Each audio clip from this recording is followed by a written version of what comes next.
धरती ठंडी छां वर्गी, ये धरती साडी मां वर्गी। आज पंजाब कल्चर डे के मौके ते साडा नेज़ाबाजी का जिहड़ा खेल है शुरू होने लगा है। तुहाडे सामने बच्चों ने नेज़ा पकड़िया होया है।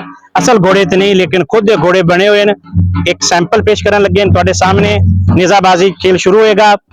बेटा जिहड़ा पहले सैक्शन विच अपना अपना किला पुट लेगा, उस तो बाद दोबारा वो दौड़नगे, उन्हां दा फिर दोबारा मुकाबला होएगा। आखिरी दो जिहड़े जितण वाले होणगे उन्हां नूं मैडल्स मिलणगे इनाम के तौर पर। हाँ जी, साडे पहले मुकाबले दे विच वाले घोड़े जिहड़े ने बराबर रहन 2 ते 3 5। हुण फैसला होएगा कि जिहड़ा सब तो पहले किला पटेगा वो विनर होएगा। ठीक है, हुण तुहाडी स्पीड भी चेक होएगी ते निशाना भी चेक होएगा। ठीक है, जो मैं 3 कहां तुसीं दौड़ना शुरू करना है। 1 2 3।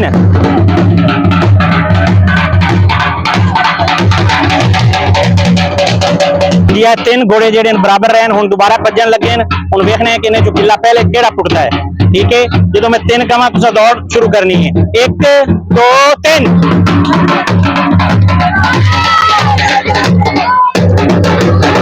हाँ जी, नेज़ाबाजी का विनर साडा होया रज़वान। क्लैपिंग कर दो रज़वान वास्ते जी।